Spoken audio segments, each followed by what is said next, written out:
Hi, here's Peter Pete and welcome back to my channel.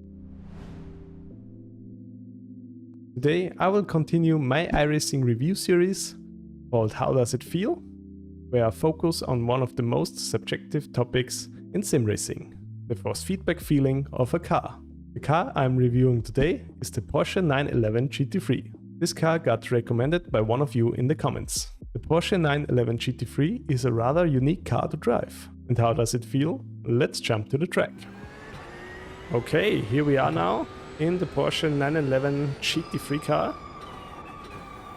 And this is of course the 992 version of the car. iRacing, there's also an older version, the Porsche 991.2. But this one isn't of course used anymore by the official series. And I'm driving again on the Nürburgring 24-hour layout. This is just the best track in my opinion to show the specific unique details of a race car. And you already can hear it. I have cold brakes again, so I will try to warm up the brakes and the tires and then talk about the force feedback. Now the tires have warmed up a bit, we can start to talk about the force feedback of the car. Overall, the steering feel is a bit lighter compared to the Mercedes AMG, so I had to turn up my force feedback a few clicks, but now it feels very good. Steering feel, how can I say it? It feels like a Porsche. And of course, the naturally aspirated 6-cylinder engine of the Porsche is mounted in the rear. So this car has pretty unique driving characteristics, but not in a bad way. In this car, in my opinion, you really feel the rear end move when you go off and on the throttle. That's in one case a good thing. Out of a corner, you really feel the car going around. The negative point I see is that this car has quite a bit of lift-off oversteer. Now, when you're not driving the Porsche often, this can be a problem. When you go off the throttle abruptly, the car really starts to turn in. But of course, you also can use this fact to get a better entry in corners. Other than that, the Porsche GT3 drives like a Porsche. I know it sounds kinda dumb, but if you have some other Porsche race car in the iRacing sim, like the Porsche Cup car or the 911 RSR GT, you will find similarities in the handling.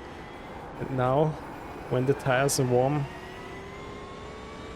you really can feel very good the front end and also the rear of the car when you're going on and off of the throttle.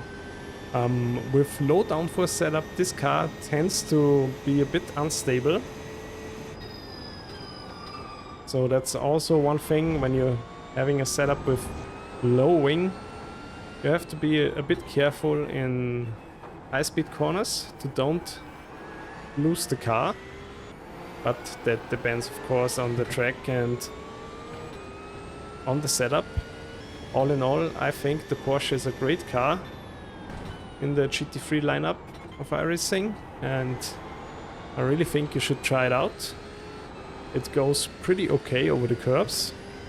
Not as well as the Mercedes, I would say, but still very, very nice over the curbs. Here we got a fast corner coming up, but I have adjusted the setup a bit to have a bit more rear wing, so the car stays stable.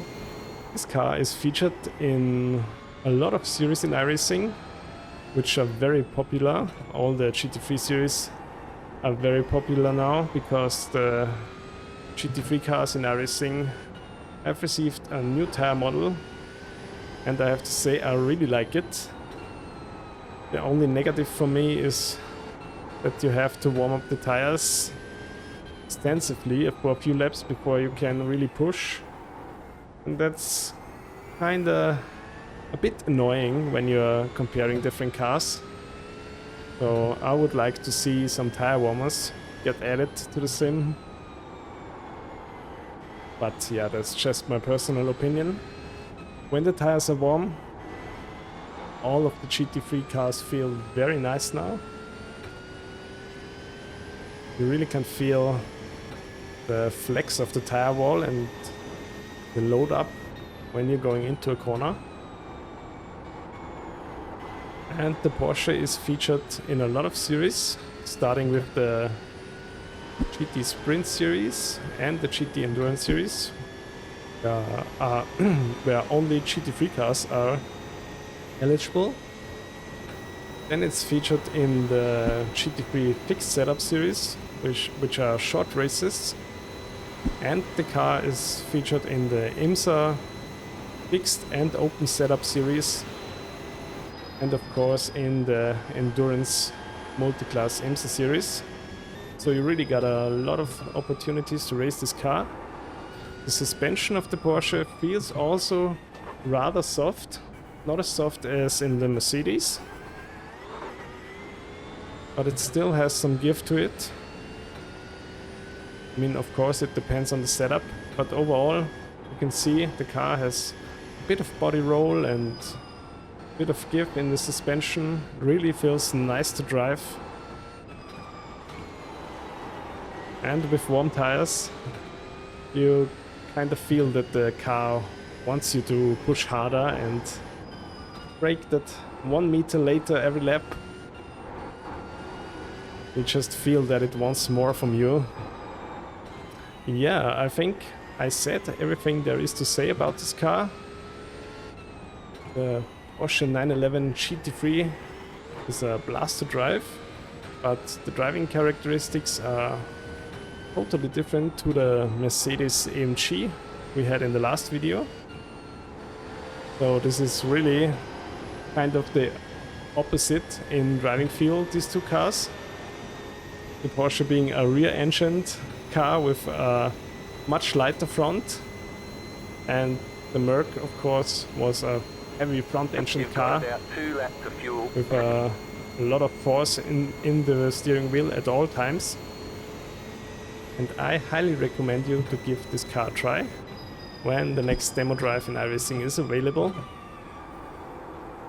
I can guarantee you will have a lot of fun with it. Please don't forget to leave me a comment on which car I should review next. And if you liked the video, please hit the like button and consider subscribing. Don't miss the next one. I'm also streaming on Twitch, so if you want to catch some live racing action, meet me up over there. That's it for this video. Thank you for watching and see you on track. Bye bye.